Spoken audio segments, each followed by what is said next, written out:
خب امروز در مورد اینکه چه معیارهایی در انتخاب صرافی ارز دیجیتال مهمه صحبت میکنیم.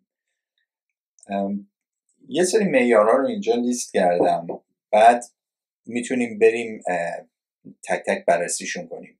همینجور که میبینین امنیت و اعتبار هست، کارمزدها هست، تعداد و تنوع ارزهایی که پشتیبانی میشه، حجم معاملات صرافی ها، رابط کاربری و یا اون یوزر اینترفیسشون هست، روش های واریز و برداشت هست، پشتیبانی از مشتریان هست، قابلیت های پیشرفته ای که ارائه میکنن هست، مسائل قانونی هست و یه سری ویژگی های اضافه.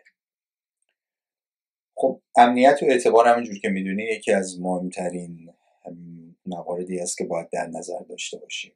اینی که یه صرافی خوشنام باشه و سابقه خوبی داشته باشه. بعضی صرافی هستن که ممکنه هک بشن ولی اون پولی رو که هک شده برمیگردونن. خب خیلی مهمه. مثل بایننس که سابقه داشت قبلا هک شد ولی خب تاوان اون هک رو پس داد، یا بای بیت اخیراً.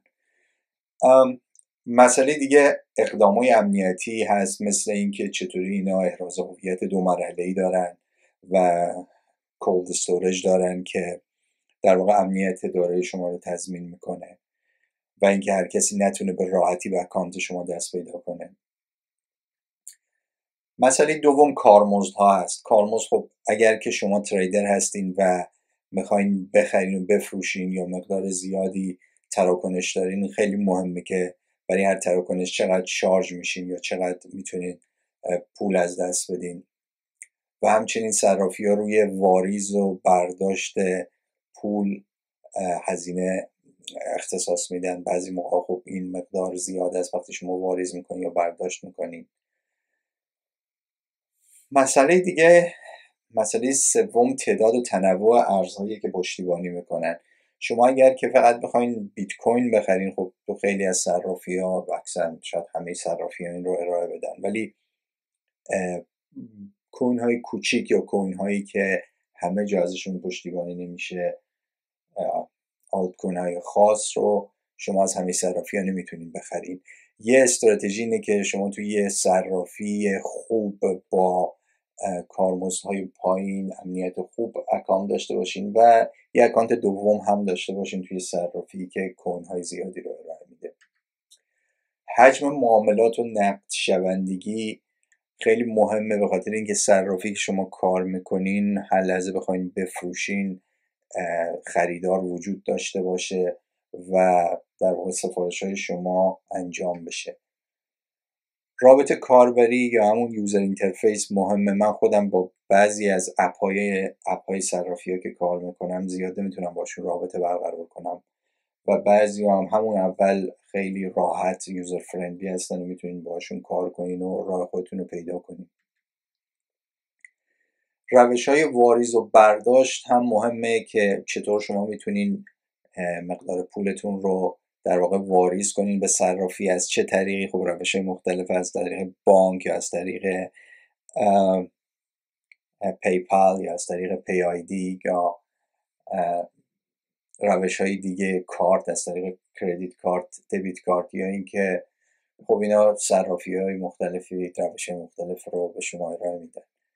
پشتیبانی مشتریان، اینکه میتونین باشون چت کنین یا ایمیل بزنین و سریع جواب بدن مهمه. این شاید مهم نباشه زیاد در نظر اول، ولی شما وقتی مشکل پیدا کنین خدایی نکرده میبینین که این چقدر مهمه.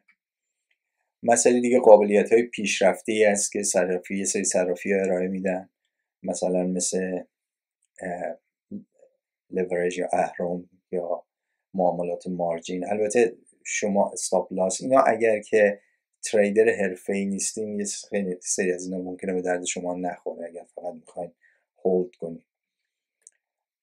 مسائل فنی و قانونی مهمه، به خاطری که اگر از ایران وصل میشین با وی پی ان وصل، یه سری از صرافی ها ممکنه حساب شما رو مسدود کنن، پس باید در مورد ایران مثلا تحقیق کنین که چه صرافی‌هایی در ایران خدمات ارائه میدن و امن هستن. ویژگی‌های اضافی و نوآوری هایی که صرافی ها میتونن بدن، مثلا لانچ پد، کارت های بانکی که میدن، استیکینگ، شما میتونین مقداری از ارز رو ذخیره کنین و روش سود بگیرین، ارزهای دیجیتال رو. اینا همه چیزهایی هستن که میتونین در نظر بگیرین. هدف من این بود که یه لیستی از تمام معیارها ارائه کنم که شما بتونین بهش رجوع کنین. و یه مثال از 2 صرافی خوب که من خودم باشون کار میکنم، یکی بایننس و یکیش اوکی اکسه. هر دوشون یوزر فرندلی هن، هر دوشون کارمزد پایینی دارن و کوین های متنوعی رو ارائه میدن. حالا یه سری هم بزنیم به وبسایت هایی که میتونن صرافی رو برای شما مقایسه کنن، مثل کوین مارکت کپ که اگه تو قسمت اکسچنجش برین میتونین ببینین صرافی ها رو با تریدینگ والیومشون یا مثلا ویکلی ویزیت، هفتگی چه تعداد آدم ها بهشون در واقع مراجعه میکنن یا تعداد کوین هایی که ارائه میکنن و همچنین واحد های پولی که ساپورت میکنن. سایت دیگه ای که خیلی خوب بررسی میکنه همین کوین گکو هست. اینجا هم میتونین صرافی ها رو ببینین و تراست اسکور یا امتیاز ایمن بودنشون رو ببینین. 10 از 10 اینا هست، 9 از 10 و همینطور میره پایین. همچنین 24 hour volume یا monthly visit اینو میتونین ببینین. مثلا بایننس بالاتره، میتونین تا مرتب کنین بر اساس تعداد ویزیتی که ماهیانه ازشون میشه. سایت دیگه ای که هست این سایت کیکو هست که کایکو،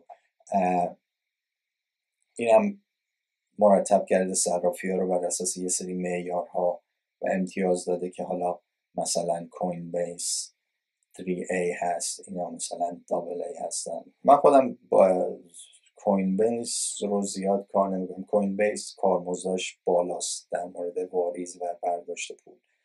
البته کشورهای مختلف ممکنه فرق کنه. من خودم بایننس رو ترجیح میدم. کرکن هم البته صرافی ایمنی هست، صرافی قدیمی هست. خدمت شما عرض کنم که سایت دیگه ای هست که دوباره مقایسه میکنه صرافی ها رو با هم و بعضی از این صرافی ها مثل همین HTX این در واقع کوین های زیادی رو ارائه میده. کوکوین، گیت ها و اینا اگر که بخواین کوین در واقع تعداد کوین های بیشتری رو اینا ارائه میدن. این سایت کوین تلگراف هست. اینم در واقع یک جمع‌بندی داره، امتیازدهی داره.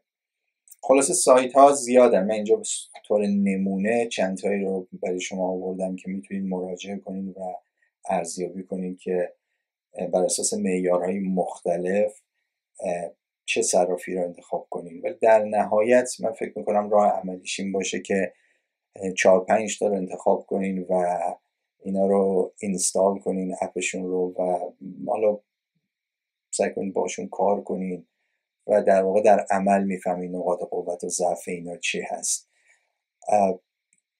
ولی خب این کمک میکنه که حداقل در انتخاب اولتون چه صرافیایی رو به طرفشون برین. بایننس و اوکی اکس به نظر من یکی از انتخابایی است که شما باید در واقع روش امتحانشون کنید.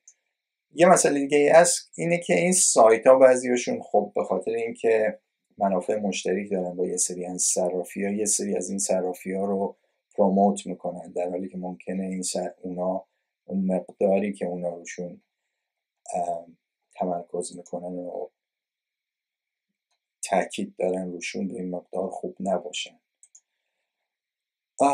این بایننس هست، این هم صفحه اوکی ایکس هست و همین. حالا سعی میکنم در آینده یه ویدئوی دیگه تهیه کنم در مورد اینکه کدوم صرافی ها، در مورد کارمزد صرافی ها صحبت کنم و همینطور پاداشایی که بعضی از صرافی‌ها وقتی شما اکانت باشون میسازین به شما ارائه میدن. تا همینجا رو داشته باشین برای این ویدیو. تا ویدیوی دیگه، خدا نگهدار. فراموش نکنید سابسکرایب کنید و لایک اگر که مورد توجهتون قرار